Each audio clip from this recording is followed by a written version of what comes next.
hello' সকলোকে নমস্কাৰ জনাইছোঁ আৰু লগতে সকলোকে মই অসমীয়াৰ বাপতি সাহোন বিহুৰ আমাৰ যেটো তৃতীয় বিহু অন্তিম বিহু ভোগালী বিহু সেই ভোগালী বিহুৰ শুভেচ্ছা জ্ঞাপন কৰিছোঁ ভোগালী বিহুৱে সকলোৰে জীৱনটো মংগলময় কৰি তোলক তাৰ কামনা কৰিছোঁ আৰু ভোগালী বিহুৰ এই ক্ষণতে PFRDA মানে pension fund regulatory and management অথৰিটিয়ে আমাৰ যিখিনি NPS কৰ্মচাৰী আছে তেখেতসকলৰ কাৰণে এটি ভাল খবৰ লৈ আহিছে PFRDA যোৱা 13 জানুৱাৰী তাৰিখে এখন কমিটি গঠন কৰিছে 15 জনীয়া কমিটি গঠন কৰিছে আৰু এই কমিটিখনে আমাৰ NPS কৰ্মচাৰীসকলৰ পেনশনৰ ক্ষেত্ৰত কেনেকৈ পেনশনটো উন্নত কৰিব পৰা যায় কেনেকৈ কৰ্মচাৰীসকলে মানে সেই NPS পেনশনটোৰ জৰিয়তে এটা সকাহ লাভ কৰে সেই বিষয়ে চিন্তা চৰ্চা কৰিব এতিয়া PFRDA ৰ তৰফৰ পৰা যোৱা 13 জানুৱাৰী তাৰিখে যিখন প্ৰেছ ৰিলিজ মানে পাব্লিছ হৈছে তাত কেইবাটাও পইণ্ট উল্লেখ কৰা হৈছে কিন্তু এই আটাইবিলাক পইণ্টৰ বিষয়ে আমি আজি ভিডিঅ'ত উল্লেখ নকৰোঁ তাত যিখিনি মেইন গুৰুত্বপূৰ্ণ কথা যিখিনি মানে আমাৰ NPS কৰ্মচাৰীৰ কাৰণে এটা ভাল খবৰ আহিব পাৰে সেইখিনিৰ ওপৰত মই আজি আলোচনাটো আগবঢ়াম তাত আটাইতকৈ গুৰুত্বপূৰ্ণ কথাটো হৈছে এইটো যে আমাৰ যিখিনি NPS কৰ্মচাৰী আছে তেখেতসকলৰ যিটো পেনশন সেই পেনশনটো এচিয়ৰ্ড নহয় মানে নিশ্চিত পেনশন নহয় যেনেকৈ এগৰাকী OPS কৰ্মচাৰীয়ে অৱসৰ গ্ৰহণ কৰাৰ পিছত তেখেতে অন্তিম মাহত লাভ কৰা বেছিক দৰমহাৰ 50% মানে বেছিক পেনশন হিচাপে লাভ কৰে আৰু লগত লাভ কৰে ডিয়াৰনেছ ৰিলিফ নাইবা আমাৰ যেটো UPS সিস্টেম আহিছে সেই UPSটো আমাৰ মিনিমাম এচিয়ৰ্ড পেনশন 10000 বুলি ধাৰ্য কৰা হৈছে আৰু লগতে যিসকল চাকৰিয়ালে 25 ইয়াৰ্স কমপ্লিট কৰিব তেখেতসকলৰ লাষ্ট 12 মাহৰ বেছিক দৰমহাৰ 50% আৰু লগত থাকিব ডিয়াৰনেছ ৰিলিফ তেনেকৈ কোৱা হৈছে কিন্তু এতিয়ালৈকে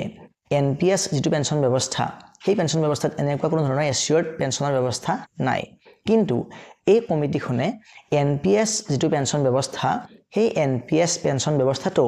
এচিয়ৰ্ড পেনশনৰ কাৰণে চিন্তা কৰিব তেওঁলোকে বিচাৰ বিবেচনা কৰিব লগতে এটো কথা উল্লেখ কৰা হৈছে প্ৰেছ ৰিলিজখনত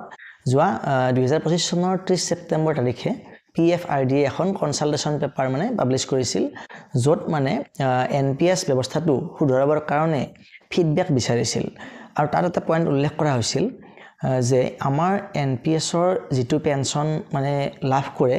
এগৰাকী পেনশনাৰে অৱসৰ পোৱাৰ পিছত সেই যিখিনি পেনশন সেই পেনশনখিনিৰ লগত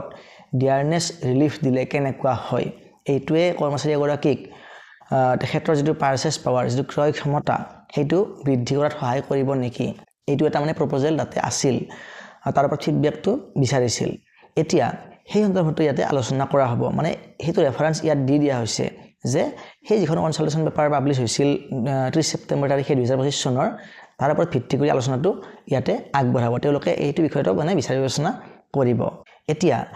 যদিহে এইটো হৈ যায় অৰ্থাৎ যদিহে NPS তো ডিয়াৰনেছ ৰিলিফ দিয়া ব্যৱস্থাটো হৈ যায় তেনেহলে তাৰ ফলত এগৰাকী কৰ্মচাৰীয়ে কেনেকুৱা ধৰণে পেনশন লাভ কৰিব সেই বিষয়ে অলপমান এতিয়া আমি বুজিবলৈ চেষ্টা কৰিম এতিয়া হেতু ব্যৱস্থা এনেকুৱা হ'ব পাৰে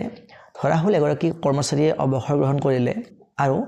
তেখেতে অৱসৰ লোৱাৰ সময়ত তেখেতৰ যেটো ফাইনেল মানে কৰ্পাছ হল ইন্ডিভিজুৱেল কৰ্পাছ যেহেতু NPS ত কৰ্পাছ এটাই থাকে সেই ইন্ডিভিজুৱেল কৰ্পাছত যদি জমা হয় 1 কোটি টকা আৰু তেখেতে যদি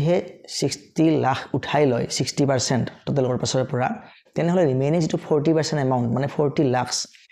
সেই 40 লাখৰ যদি এনুইটি পাৰচেজ কৰে তাৰ পৰা যদি 6 to 7% ৰিটাৰ্ণ পায় তেনেহলে যদি আমি 6% কৈ ধৰো তেনেহলে 40 লাখৰ 6% হলে কিমান হ'ব 2,40,000 হ'ব আৰু যদি আমি 7% ধৰো তেনেহলে 2,80,000 টকা হ'ব আৰু এই 2,40,000 টকাটো যদি আমি 12 ৰে ভাগ কৰি দিও তেনেহলে এক মাহত পৰিব 20,000 rupees গটিকে সেই 20,000 টো হৈ গল তেখেতৰ বেছিক পেনশন আৰু তাৰ লগত যেটো সেই সময়ত ডিয়াৰনেছ ৰিলিফ চলি থাকে যেটো ৰেট চলি থাকে আমাৰ যেটো মানে কনজিউমাৰ প্ৰাইস ইনডেক্স অনুসৰি যেটো আমাৰ ডিয়াৰনেছ ৰিলিফ দিয়া হয় বা ডিয়াৰনেছ এলাউন্স দিয়া হয় হেতু যোগ কৰি দিয়া হ'ব আৰু যদি এইটো হয় তেনেহলে কিন্তু কৰ্মচাৰীসকলৰ যথেষ্ট মানে উপকাৰ হ'ব কাৰণ তেখেতে যেটো পেনশন লাভ কৰিব তাৰ ওপৰত এটা এক্সট্ৰা বৃদ্ধি তেওঁলোকে লাভ কৰিব আৰু যেটো এচিয়ৰ্ড পেনশনৰ কথা কোৱা হৈছে যাৰ ওপৰত মানে ডিসকাশন কৰিব এই 15 জনীয়া কমিটিখনে হেতু কেনেকুৱা হ'ব এইমাত্ৰ মই যেটো উদাহৰণ দিলো হেতু উদাহৰণ হৈছে যাৰ কৰ্পাছটো হাই হ'ব অৰ্থাৎ 1 কোটি কৰ্পাছলেহে তেখেতে 40% এনুইটি মানে 20,000 পেনশন মান্থলি হ'ব প্লাস ডিয়াৰনেছ ৰিলিফ কিন্তু যিসকল কৰ্মচাৰীৰ মানে পেনশন কৰ্পাছটো টোটাল ইন্ডিভিজুৱেল কৰ্পাছটো কমি থাকে তেওঁলোকৰ এনেকুৱা হ'ব পাৰে যে মান্থলি খুব বেছি তেওঁলোকে 6,000 বা 7,000 টকা পেনশন লাভ কৰিব পাৰে যিটো আমাৰ বৰ্তমান সময়ত হোৱা দেখা গৈছে বহুতো NPS কৰ্মচাৰী অৱসৰ লৈ মাত্ৰ 4,000 বা 5,000 টকা পেঞ্চন লাভ কৰি আছে তেনেবোৰ কৰ্মচাৰীৰ ক্ষেত্ৰত যদিহে এটা এচিয়ৰ্ড পেঞ্চন প্ৰদান কৰিব পৰা যায় যে যেনেকৈ আমাৰ UPSC 10,000 কৈ দি আছে এচিয়ৰ্ড পেঞ্চন যদিহে NPS ত এনেকৈ এচিয়ৰ্ড পেঞ্চন এটা আহি যায় তেনেহলে এইটোৱে নিশ্চয়কৈ কৰ্মচাৰীগৰাকীক সকাহ প্ৰদান কৰিব তেনে ক্ষেত্ৰত কি হ'ব সেই এচিয়ৰ্ড পেঞ্চন আৰু লগত হয়তো থাকিব ডিয়াৰনেছ ৰিলিফ এইটো এটা হল মুখ্য আলোচ্য বিষয়বস্তু এইখন কমিটিৰ ওচৰত আৰু নেক্সট গুৰুত্বপূৰ্ণ কথাটো যিটোৰ বিষয়ে এইখন কমিটি আলোচনা কৰিব সেইটো হল SWP মানে সিস্টেমেটিক উইথড্ৰৱেল প্ল্যান এতিয়া এই SWP ৰ বিষয়ে কনসালটেশন পেপাৰখনত কি লিখা আছে তাত লিখা আছে যে এগৰাকী এমপ্লয়ী যেতিয়া অৱসৰ লোৱাৰ পিছত তেখেতে একেলগে টকাখিনি উইথড্ৰ নকৰি কি কৰিব প্ৰথম বছৰত 4.5% উইথড্ৰ কৰিব টোটেল মানে কৰ্পছৰ পৰা তাৰ পিছৰ বছৰত 4.75 তাৰ পিছৰ বছৰত 5% তাৰ পিছৰ বছৰত 5.25% মানে 0.25 কৈ বছৰি মানে ইনক্ৰিজ হৈ থাকিব বাঢ়ি থাকিব তেনেকৈ তেখেতৰ যিটো কৰ্পাছ সেইটো উইথড্ৰ কৰি থাকিব 10 বছৰলৈকে আৰু 10 বছৰৰ পিছত যিখিনি মানে এমাউন্ট ৰৈ যাব সেই গোটেইখিনি এমাউন্টৰে এনুইটি পাৰচেজ কৰিব লাগিব পৰৱৰ্তী 20 বছৰৰ বাবে কিন্তু যদি সেইগৰাকী কৰ্মচাৰী পৰৱৰ্তী 20 বছৰৰ পিছতো মানে জীৱিত অৱস্থাত থাকে তেনেহলে তেখেতে এনুইটি লাভ কৰি থাকিব কিন্তু যদিহে তেখেতে পৰৱৰ্তী 20 বছৰ কমপ্লিট হোৱাৰ আগতে কিবা কাৰণত মৃত্যুমুখত পৰে তেনেহলে 20 বছৰলৈকে তেখেতৰ পৰিয়ালে নিশ্চিতভাৱে পেঞ্চনটো লাভ কৰি থাকিব গতিকে এনেকুৱা বিভিন্ন ধৰণৰ মানে চেঞ্জেছ হয়তো আহিব পাৰে অনাগত সময়ত NPS ত যাৰ বিষয়ে PFRDA চিন্তা চৰ্চা কৰি আছে আৰু যেহেতু আমাৰ অষ্টম দৰমহা আয়োগ আহি আছে বেছি দিন নাই আৰু তেনে ক্ষেত্ৰত হয়তো অষ্টম দৰমহা আয়োগতে NPS পেঞ্চন ব্যৱস্থাটো আৰু কিছুমান সংশোধন আমি একেলগে আশা কৰিব পাৰো আগন্তুক 1.5 বছৰৰ ভিতৰত আৰু যদিহে তেনেকুৱা হৈ যায় বিশেষকৈ যদিহে আমাৰ NPS ত মানে এচিয়ৰ্ড পেঞ্চন আহি যায় আৰু লগতে NPS ত আমাৰ যদিহে আমাৰ যিটো কনজিউমাৰ প্ৰাইচ ইনডেক্স হিচাপত যিটো ডিয়াৰনেছ ৰিলিফ প্ৰদান কৰা হয় এগৰাকী অৱসৰপ্ৰাপ্ত কৰ্মচাৰীক পেঞ্চন হিচাপত